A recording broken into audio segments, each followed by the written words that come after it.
Hello and welcome to another edition of Personal Health and Fitness. I'm your host, Chad Marshak. My program today is called Body Symmetry Transformation, and this program is actually the first program in a phase or a series of 12 actual shows that we're going to be doing on basically getting you into shape. So this particular program is all about corrective exercise. So a lot of what we do here at Body Symmetry is when someone comes through our doors, we actually take a look at them physically. What can they do functionally? What can they do movement-wise? And we take that information coupled with their health history profile and try to create a customized exercise program for that individual. So we don't actually have the luxury of doing that for viewers that are actually watching this program. So we're trying to take all the information that we've gathered over the years and develop a program that's geared towards helping you again become more fit. So the program again today is called Corrective Exercise, and it's part of the Body Symmetry Transformation Program. So I've got Chase and Jared, who are student interns from Illinois State University. They're going to be helping me today. And we're going to go ahead and get going with the program. And again, if you've never done anything before physically, then this show again is perfect for you because it's going to help you gently get into a position that where you can gradually progress and become more physically fit. So this is kind of the ground floor program. This is phase one, program number one. All right, gentlemen, we're going to warm up first. So if you're watching, you want to participate, you can actually follow along. Chase is going to do the beginner routine and Jared's going to do the more advanced exercise. So we have two different variations in terms of showing you a beginner example and a more advanced example. Okay, so we're going to start off with the reverse wood chop. We're going to do 10 repetitions with each foot forward, Jared. All right, go ahead and begin. So Chase, actually Jared, why don't you turn to the side. Chase is doing it without a medicine ball. Jared's doing it with a medicine ball. This exercise is really, it's a good exercise because what we're doing here is we're trying to lengthen the abdominal muscles, stretch the hip flexors here on the trailing leg, and get a little bit more thoracic extension. Most people, as we get older, are really kind of gunked up through their mid-back, have tight abdominal muscles, tight hip flexor muscles. So this is a great exercise, again, to gently warm up those areas, lengthen, again, the abdominals, the hip flexors, and get more extension through your thoracic spine. So again, 10 reps with each foot forward is what you're shooting for. Jared's using a 6-pound medicine ball. Don't have a medicine ball, don't worry about it. One of the things you might want to consider is the distance between your feet. You want to get a pretty good split stance here going on so you get more of a lengthening effect here through the hip. So after we do 10 reps with each foot forward, we're going to move on to the 10 soldier. Now the 10 soldier is a great way to warm up your hamstrings, lengthen your hamstring muscles. Jared's going to demonstrate the moving 10 soldier. Chase is going to demonstrate the regular stationary 10 soldier. Go ahead and begin, gentlemen. So we're going to do this for 30 seconds. So the key on this one is not to let your hips come up underneath you. You want to stand up as tall as you possibly can in the upper body. That's very, very important because what you're trying to do here is lengthen the hamstrings. Most people are very tight in their hamstrings. This is, again, a great warm-up exercise. So we're going to do this for about 30 seconds. And 5, 4, 3, 2, 1, time. Okay, the next exercise we're going to move on to is the walking quad stretch. Jared's going to do it in a moving fashion, and Chase is actually going to do the stationary quad stretch. You ready, gentlemen? Go. So we're going to do this for about 30 to 45 seconds. And what Chase is doing is he's actually alternating, picking up each foot off the ground, grabbing his toe, pulling his knee back slightly and reaching with the opposite arm towards the ceiling. Jared's doing a more advanced version where he's actually moving, requires a little bit more balance and stability. If you have problems balancing when doing this exercise, you can certainly stabilize yourself by holding on to, say, place a hand on the wall or the back of a chair. It's always an option there.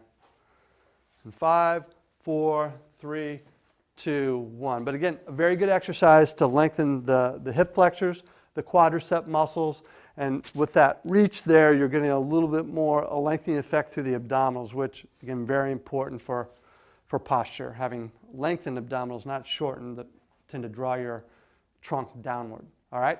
Next exercise we're going to do, and this is the last warm-up drill, is the jumping jack ankle touch and the regular jumping jack. So you're going to do 15 reps. So Jared's going to turn to the side. Ready, set, go. You guys count your own. Chase is doing the regular jumping jack. Very simple. Everybody's done the regular jumping jack.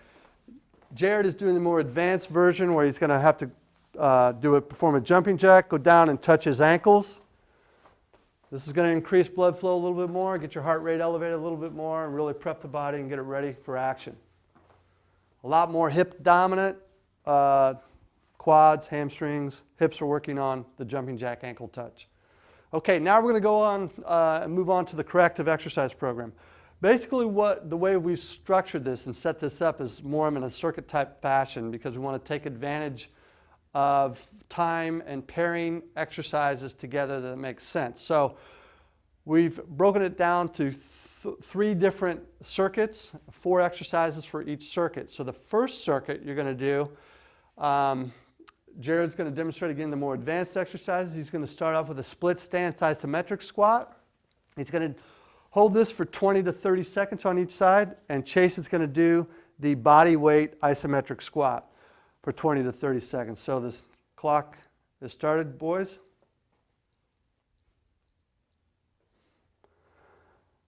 So Jared here, you can see that one foot is forward and one foot is behind him. And again, this is a split stance position. So the forward leg, he's getting a lot of hip action, a lot of hamstring action, a lot of quad action. Chase is down into just a split, a regular conventional body weight squat with his feet in a parallel position, and ready and switch. So because Chase did the simpler version, go ahead and turn to the side, Chase. Really important, again, spacing between your feet. You want to make sure you have a pretty good distance between your feet so that essentially your forward knee is over your ankle. A nice erect posture, head straight. Chase has a relatively wide, what I would call a sumo stance. So it's going to open his hips up a lot more. You want to have a nice wide base with your feet, about shoulder width or slightly wider, with your feet angled out about 5 to 10 degrees. And you're going to hold that isometrically. Very good for the hips and time. Good. Okay, so we're going to move on immediately to the next exercise with little to no rest. That's very important. It's going to help keep your heart rate up a little bit. So the next exercise, we're going to do Ys and Ts. Jared's going to demonstrate with the dumbbells. Chase is not going to use anything. This is a very good exercise for the lower and the middle traps, which are primarily postural muscles. So we're going to do 10 reps for each exercise. So 2 exercises here, 10 Ys and 10 Ts. You ready? Begin. So Jared's going to bend over just a little bit more, lift his hips up. Very important to keep this nice flat spine angle. You can see Chase over here, his arms are forming kind of a Y position or a V position. Thumbs have to be pointed up towards the ceiling in order to really stimulate, to get the lower middle traps. If your palms are down, it's more rhomboids. So we want to de-emphasize the rhomboids and emphasize the lower middle traps, which, again, much more effective for good posture and keeping those shoulders where they need to be. And so after you do 10 Ys, you're going to move on to 10 Ts.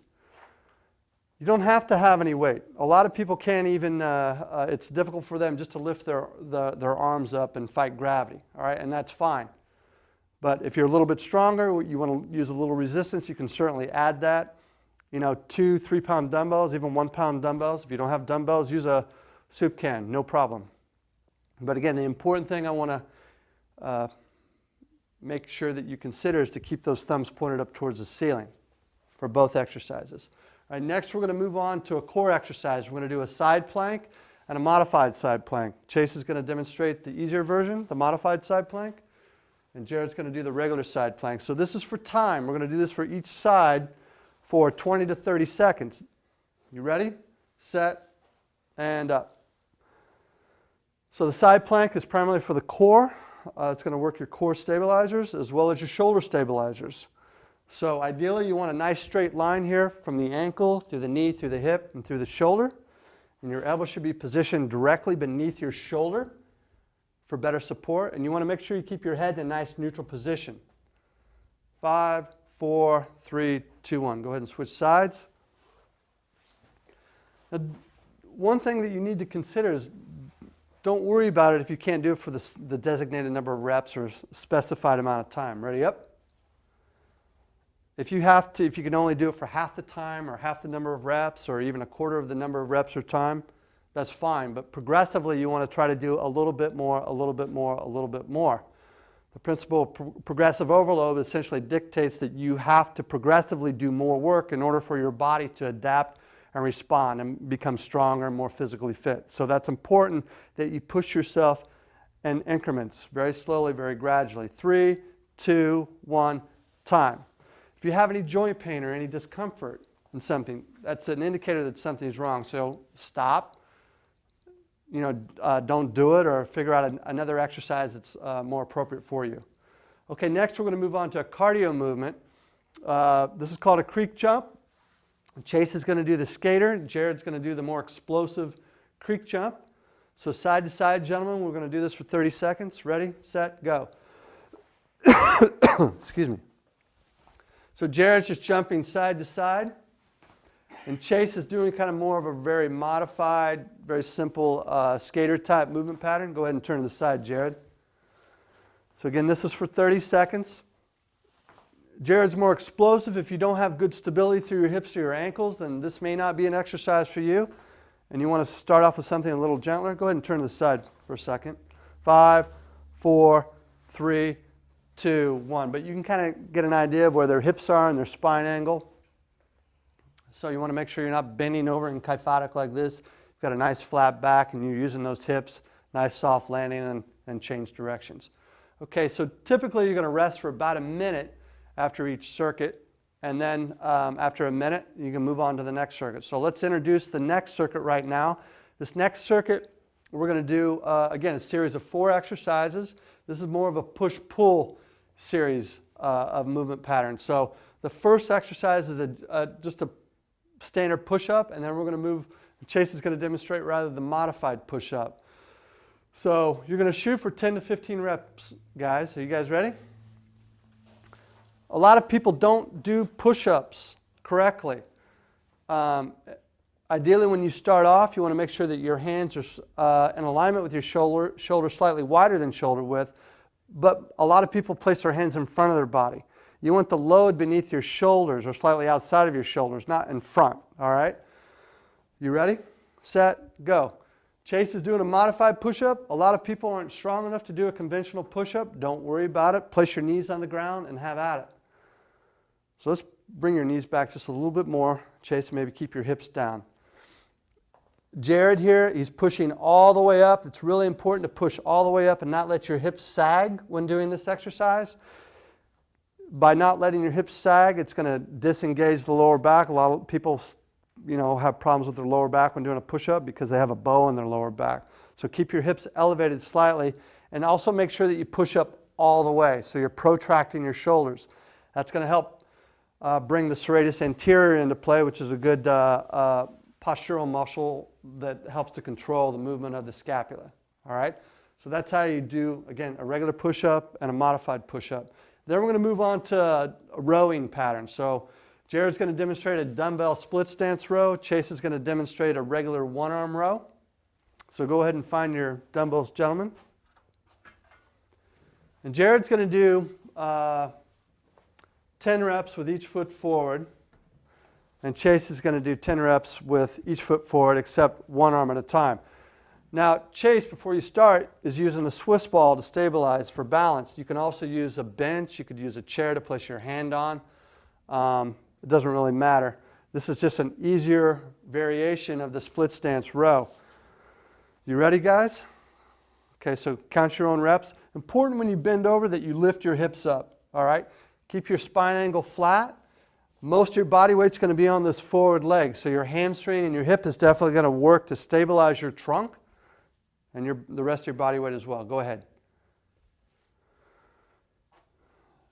So as both gentlemen are demonstrating here, they're driving, they're pulling their elbows up. So if you had string attached to your elbows and someone were to pull the string up, the elbow should kind of follow along with the string. That's going to help bring the back muscles into play, retracting your shoulder blades slightly at the top They get your lats involved, your rhomboids, and a little bit of lower middle trap action. But again, hip position is critical here. You want your body weight distributed through the forward heel. And Chase is demonstrating a really nice spine angle on this one-arm dumbbell row. Trailing heel. This is all the nitty-gritty stuff that makes a difference. Off the ground. If it's not off the ground, you're not able to load properly on that forward leg. Rowing muscles, my big thing on posture is that you should do an equal number of pulling movements as you do pushing movements in fitness and in any type of resistance training program. Otherwise, you're going to create imbalance between the chest muscles and the back muscles. What'd you do, Chase? About 50? Okay. All right. Now we're going to move on to the Swiss ball plank and then the floor plank. So this is a core exercise that we're going to demonstrate now. Jared's lucky because he gets to do the hard stuff. Chase is doing the easier stuff. So if you have a Swiss ball, it's a great tool because you can do hundreds of exercises with it. So we're going to demonstrate how to do a plank on the Swiss ball, and Chase is going to do a regular plank off the floor. Some people call this a bridge. Either or is acceptable in terms of what you want to call it. So Jared, go ahead and get in position. Jared's going to get up on the Swiss ball with his forearms on the ball, elbows directly beneath his shoulders. That's really important. And we're going to do this for a set amount of time for 30 seconds. And you can see Chase is here on the ground. Chase needs to bring his hips up slightly, and he needs to push his shoulders into the ground a little bit more. So he protracts his shoulders to get, again, that serratus anterior muscle cooking. Same thing over here. He wants to drive those elbows into the ball. That's going to engage his core a lot more. And both individuals are going to look down at their hands. Right? You don't want to pop your head up. Bad for the cervical spine. So nice neutral cervical spine, thoracic spine, lumbar spine looks good. 3, 2, 1, time. Good. The Swiss ball is going to create more instability because it's an unstable apparatus. That all those little oscillations here cause a lot of the muscle fibers, more so in the core and the shoulder stabilizers, to really kick in compared to a solid surface, immovable surface, say on the floor. So 2 different exercises, more advanced, not quite as advanced. Okay, next we're going to move on to a cardio exercise, a single leg calf hop. Jared's going to demonstrate that, and Chase is going to demonstrate a single leg balance. Before we start, gentlemen, let me just talk about this real quick.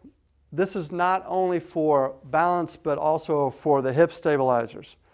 So you get a 2-for-1 here, balance and stability. Are you ready? 30 seconds, set, go. So on the calf hop, you're just hopping up and down on one leg. And over here on the single leg balance, what Chase is trying to do, let's turn around to the side, Chase. He's trying to keep his hip, even to the back side, my friend. He's trying to keep this glute a little bit higher than this glute. That's going to cause the stabilizing legs glute to fire more so. All right, so you don't want this hip lower than the other glute especially because that hip won't fire properly. And that's 30 seconds. Tired? Set? Go. Most people are weak in their hips, especially if they haven't done any type of an exercise program in a long period of time. And as we get older, especially, the hip stabilizers, they don't work as well as they used to. So it's important to strengthen those muscles.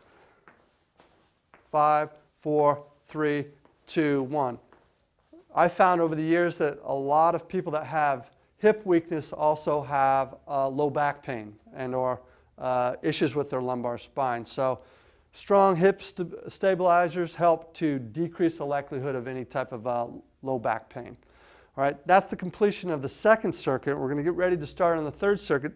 So ideally, this program is going to last anywhere between 30 and 40 minutes. Initially, if you're not that fit, then just go through each circuit one time. If you're more fit and you want to try to soup it up a little bit, then you can certainly do each circuit twice. So you would do the first circuit, say, once, rest 1 minute, and then repeat that circuit, and then move on to the second circuit and do the same thing in terms of your rest intervals after completing the first one through. Rest a minute, then do it again. So the third and final circuit is more focused on some corrective stretches and flexibility and some postural stuff. So the first thing we're going to demonstrate is against the wall. Here, this is called a wall stretch and a wall stretch with an arm slide. So why don't you spread out a little bit, boys? Why don't you go over here? Okay, that's good. So both of you get set up in this position here, and let me talk about this mechanically, what you're going to do. Let's bring both of your feet back a little bit. So a lot of people have issues with not being flexible through their shoulders or their lower and middle trapezius muscles not working properly. This is going to help kind of take care of that. So what you're going to do is you're going to lean against the wall, backside against the wall, glutes against the wall, and it's important that you try to flatten your back. Draw your rib cage in. Keep your head glued against the wall. Your elbows should be up at shoulder level. Your arms are going to form a right angle and a slight bend in your knees. Now Jared's going to do the more advanced version and slide his arms up and down 10 times. Chase is just going to hold this, say, for 30 seconds, which you've already been holding it for 30 seconds, but that's okay. Again, very important, keep your head straight, look straight ahead. People are going to have a tendency to drop their chin downward. But what this exercise is helping to promote, again, is a work on those mid-back muscles, work on drawing the cervical spine back where it needs to be, centered over the axis, centered over your properly. A lot of people have that anterior head tilt as they get older. This is going to help strengthen the muscles in the back of the neck and help correct some shoulder deficits here, pulling the shoulders back and down, so you get more, really helps to train again, this more scapulohumeral rhythm, which is important as we get older in terms of movement for your shoulders. Okay, that's it, gentlemen. Good. Definitely more advanced here. Jared sliding his arms up and down, much more challenging. If you can't slide your arms up and down, don't worry about it. If you can't get your arms all the way back against the wall, don't worry about it. Just do the best you can. Things will start to take shape and transform slowly and gradually. All right, the next stretch we're going to do is a standing hamstring stretch. Now we don't have, in terms of a modified version, but we're going to show you how to do this exercise both sides. One of the, I guess, modifications you could make for your hamstrings here is if you had a chair in front of you or put your hands on a table. That would be acceptable as well. So what Jared is doing is he's bending over, slight bend in his knees, very straight spine, and this is really stretching his upper hamstrings. So he's going to hold that for about a 5 count, then he's going to stand up, then he's going to go back down again. And again, when you go down, look down at the ground. Don't look up. Don't hyperextend your cervical spine. All right? Keep your head in a neutral position. Nice straight spine, slight bend in your knees. And some people, maybe they're so inflexible, they can only get down this far before their back starts to bow. Don't worry about it. Only go to where your body allows you to go in terms of keeping your back flat. So don't try to buy more range of motion by rounding your back like I'm demonstrating right now.